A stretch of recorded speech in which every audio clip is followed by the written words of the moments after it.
Order. The clerk will now proceed to read the orders of the day. Item 1, the Chemical Weapons Prohibition Amendment Bill, second reading.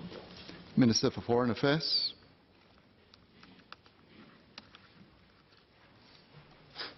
Mr. Speaker, sir, on behalf of the Minister for Foreign Affairs, I beg to move that the bill be now read a second time. Sir, in 1997, Singapore became a state party to the Convention on the Prohibition of the Development, Production, Stockpiling and Use of Chemical Weapons and on their destruction, or CWC. In 2000, Singapore enacted the Chemical Weapons Prohibition Act, or CWPA for short, to give effect to our international obligations under the CWC. Under the CWPA, Singapore established a license system to control various activities involving chemicals listed under the CWC, known as scheduled chemicals, for a permitted purpose. The license system requires all entities involved in such activities to apply to Singapore Customs, which is our national authority for the CWC, for a license. In a small and densely populated city-state like Singapore, any use of chemical weapons can lead to catastrophic effects. Allow me to remind members of what transpired in Japan on 20th March 1995, when thousands of Tokyo residents boarded the subway, unaware of the horrific events that were about to transpire. That day, a coordinated sarin gas attack carried out by the cult Aum Shinrikyo killed 13 people and injured thousands.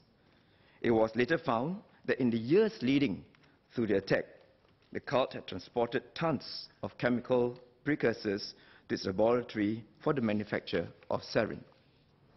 More recently, events involving the alleged use of chemical weapons have gravely threatened the international norm against the use of chemical weapons. Last year, we witnessed 2 supposed chemical attacks in the UK involving a nerve agent that caused death and serious injury. The year before, a nerve agent was reportedly used in our own region to assassinate an individual in Kuala Lumpur International Airport. Sir, as these attacks have demonstrated, we cannot rule out the possibility that actors with ill intent could get their hands on toxic chemicals and weaponize them. Should such an incident occur on our own shores, the consequences would be profound. It is incumbent upon countries to take measures to ensure the safety and security of their population against the use of chemical weapons on their own soil. I believe all members would agree that Singapore should do its utmost in this regard. Prior to this bill, the CWPA already provides for controls on the movement of all scheduled chemicals into and out of Singapore. It also provides for controls on the movement within Singapore for Schedule 1 chemicals, which are the most dangerous category of chemicals. However, the CWPA does not impose controls on the movement of Schedule 2 and 3 chemicals within Singapore. These chemicals have a range of industrial and chemical purposes, but could also be weaponized or used to manufacture of chemical weapons. As a matter of national security, it is important to ensure that the movement within our borders of all scheduled chemicals, which could be used for illicit ends, are subject to the proper controls. This is the main objective of the amendments that are being enacted in the present bill. Let me now turn to the salient provisions of the bill. First, to ensure proper controls for the movement of all scheduled chemicals within Singapore, Clause 6 enacts new Sections 9A and 9B of the CWPA. Section 9A requires prior approval to be obtained from the Director General of Customs, or Director General here, before a person transports a prescribed scheduled chemical exceeding a prescribed quantity within Singapore. This is known as the transport approval. This transport approval can only be granted to certain licensees under the CWPA. This means that in addition to the CWC license obtained by a licensee in relation to the use of certain prescribed chemicals, that licensee must also obtain a transport approval to transport the prescribed scheduled chemicals within Singapore. This framework has been benchmarked against existing practices by the National Environment Agency, or NEA, and the Singapore Civil Defence Force, or SCDF, which control the transportation of hazardous substances and petroleum and flammable materials, respectively. Section 9B allows the Director General to cancel or suspend a transport approval if necessary. An example is if the CWC licensee is convicted of an offence under the CWPA after the transport approval was granted. Second, the current requirement for record keeping under the CWPA is limited to information and records for purposes of the CWC. Clause 8 would now require any person who transports prescribed scheduled chemicals exceeding a prescribed quantity within Singapore to keep records in relation to that transport. I now turn to the proposed amendments which will provide additional powers to the Director General and National Inspectors, which include customs or police officers. These powers will allow them to carry out their new roles relating to the control of the transport of scheduled chemicals. First, the proposed amendments under Clause 9 expand the scope for the Director General to seek information relevant to the transport of any prescribed scheduled chemical within Singapore in contravention of CWPA.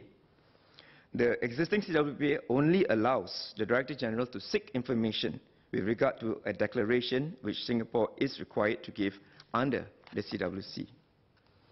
Second, the scope of inspection power and compliance purpose have been expanded to cover the transport of prescribed scheduled chemicals. New inspection powers have been included, such as the sealing of samples taken in relation to the transport of any prescribed scheduled chemical, and requiring the owner to send the sample for analysis and bear the costs and expenses arising from the analysis. Such powers will be useful when a national inspector suspects a contravention of the CWPA and has ascertained if the chemical transported is a prescribed scheduled chemical exceeding a prescribed quantity.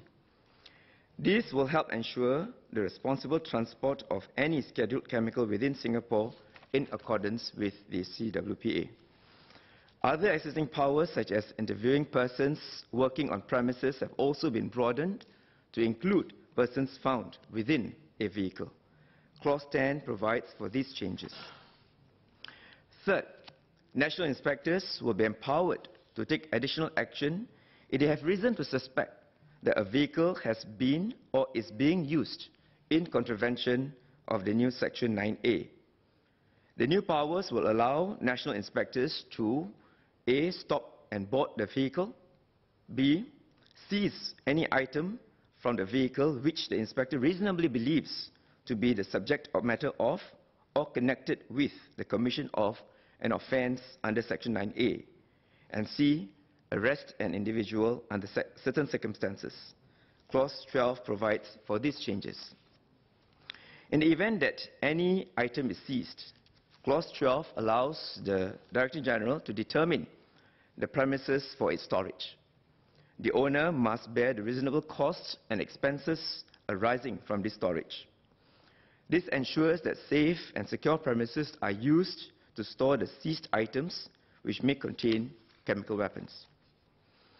I move on to the final set of amendments which expand the scope of matters for which the Minister may make regulations under the CWPA. The proposed amendments under Clause 14 allow the Minister to prescribe the fees for an application for a transport approval or for any purpose under the CWPA. This gives the Minister flexibility to impose fees if the need arises. The current CWPA only allows the Minister to prescribe fees in relation to a license application, extension or renewal. In addition, regulations may now prescribe imprisonment for up to 2 years instead of just fines on the conviction of any offence prescribed in the regulations. This permits regulations to specify imprisonment as a punishment on conviction of an offence in relation to transportation of scheduled chemicals, among other things. Sir, the bill will have limited impact on commercial operations of our companies in the chemical and other industries. In September 2018, Singapore Customs conducted an industry consultation and reached out to 101 companies. These companies include current CWC licensees and member companies under the Singapore Chemical Industry Council.